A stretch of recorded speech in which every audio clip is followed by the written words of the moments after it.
Hello दोस्तों, क्या आपको किसी भी चीज़ की एलर्जी है और उसकी वजह से आपको वॉमिट होती है? क्या आपको ट्रैवल फोबिया, आपको ट्रैवल के दौरान भी वॉमिट होती है? तो आज हम कवर करेंगे एक ऐसी बढ़िया मेडिसिन के बारे में जिसका नाम है ओंडासेट्रॉन। आज हम कवर करेंगे ओंडासेट्रॉन टैबलेट के फायदे क्या है, उसकी साइड इफेक्ट क्या है, उसका डोजेज क्या है और उसकी वार्निंग्स, यानी कि आप ओंडासेट्रॉन टैबलेट ले रहे हो तो कौन सी ऐसी मेडिसिन है जो आपको नहीं लेना है। अधूरी जानकारी आपकी सेहत के लिए हानिकारक है, तो पूरा वीडियो अंत तक जरूर देखना। नमस्कार दोस्तों, आप सभी का स्वागत है आपके अपने YouTube channel your pharma friend में। मैं हूं आपका दोस्त Devansh Solanki. So let's learn the new things.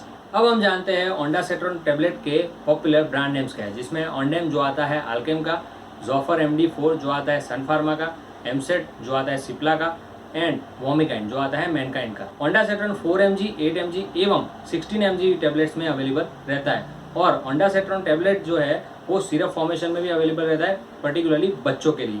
आपके एरिया और डॉक्टर के हिसाब से आपको अलग अलग मेडिसिन अलग अलग ब्रांड के नाम से मिल जाएगी, लेकिन जो मेन कंटेंट रहेगा वो रहेगा ओंडासेट्रॉन टैबलेट।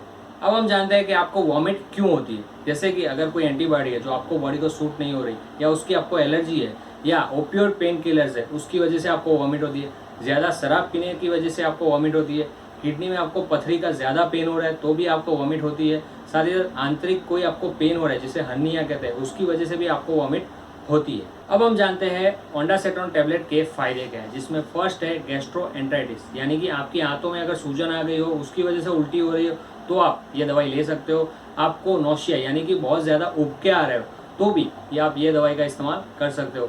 ट्रैवल फोबिया, जैसे कि मैंने आपको बताया, किसी को ऐसी बीमारी हो अगर वो ट्रैवल कर रहा है तो उसको उस टाइम वॉमिट हो रही हो तो भी ये दवाई वो ले सकता है। कैंसर ट्रीटमेंट में ज़्यादातर पेशेंट को कीमोथेरापी दी जाती है, तो उनको कीमोथेरापी से पहले या कीमोथेरापी के बाद ओंडासेट्रॉन टैबलेट दी जाती है, वो भी डॉक्टर की सलाह के अनुसार।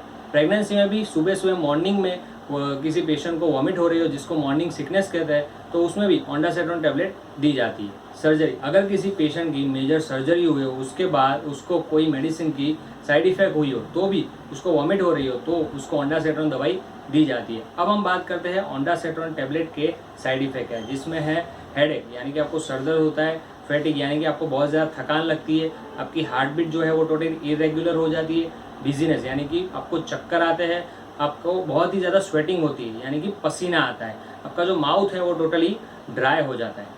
अब हम जानते हैं ओंडासेट्रॉन टैबलेट का डोज क्या है। अगर किसी पेशेंट की कीमोथेरापी होने वाले तो उसको आधे घंटे पहले ये दवाई लेना आवश्यक है। अगर किसी पेशेंट की रेडिएशन थेरापी चल रही तो मिनिमम 2 घंटे पहले ओंडासेट्रॉन टैबलेट लेना जरूरी है। अगर किसी पेशेंट को सर्जरी होने वाली है तो उसको 1 घंटे पहले ओंडासेट्रॉन टैबलेट लेना जरूरी है। अब हम जानते हैं अगर आप ओंडासेट्रॉन टैबलेट ले रहे हो तो ऐसी कौन सी चीज़ है जो आपको ध्यान में रखना जरूरी है, जिसमें पहला है इलेक्ट्रोलाइट इम्बैलेंस। अगर आपकी बॉडी में ब्लड में पोटेशियम एवं मैग्नीशियम का बैलेंस नहीं है तो आपको ये दवाई का इस्तेमाल नहीं करना है। लीवर डिसीज, अगर आपको लीवर संबंधित कोई भी बीमारी है तो भी आपको ओंडासेट्रॉन टैबलेट का इस्तेमाल नहीं करना है। ब्रेस्ट फीडिंग वुमन में भी ओंडासेट्रॉन टैबलेट लेने की परवानगी नहीं है, क्योंकि ये डायरेक्टली पास होती है ब्रेस्ट मिल्क को और आपके बच्चे को हार्म कर सकती है। इंटेस्टिनल ऑब्स्ट्रक्शन यानी कि आपके आंतों में रुकावट जो होती है कोलन कैंसर की वजह से, तो भी आपको ये दवाई का इस्तेमाल नहीं करना है। सेरोटोनिन सिंड्रोम, आपकी बॉडी रेगुलर मात्रा से ज़्यादा सेरोटोनिन प्रोड्यूस कर रही है तो भी आपको ये दवाई का इस्तेमाल नहीं करना है।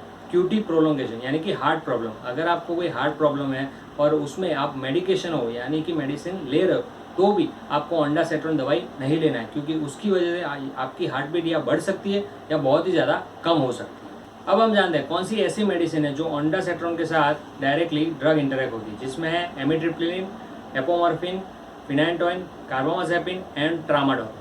एपोमॉर्फिन जो ड्रग है वो पार्किंसन डिसीज को ट्रीट करने के लिए आती है। अगर आप पार्किंसन डिसीज की दवाई ले रहे हो और साथ ही साथ आपने ओंडासेट्रॉन टैबलेट ली तो ये आपका जो ब्लड प्रेशर है वो कम कर देंगी और साथ ही साथ आपकी जो कॉन्शियसनेस है वो टोटली चली जाएगी। किसी का क्वेश्चन है कि ओंडासेट्रॉन टैबलेट कितने टाइम में वर्क करना शुरू कर दी, यानी कि कितने टाइम में उसका एक्शन दिखाती है। ओंडासेट्रॉन की ऑनसेट ऑफ एक्शन बहुत ही फास्ट है, तो वो आधे घंटे में ही उसका एक्शन दिखाना शुरू कर देती है। अगर आपको ये वीडियो पसंद आया तो वीडियो को लाइक कीजिए, वीडियो को शेयर कीजिए, कमेंट करके हमें बताइए कि आप कौन सी मेडिसिन एवं डिसीज के बारे में जानना चाहते हो, और चैनल को सब्सक्राइब करना ना भूलें और दवाइयों का सेवन करने से पहले उसका सही डोज जान लें। Thank you.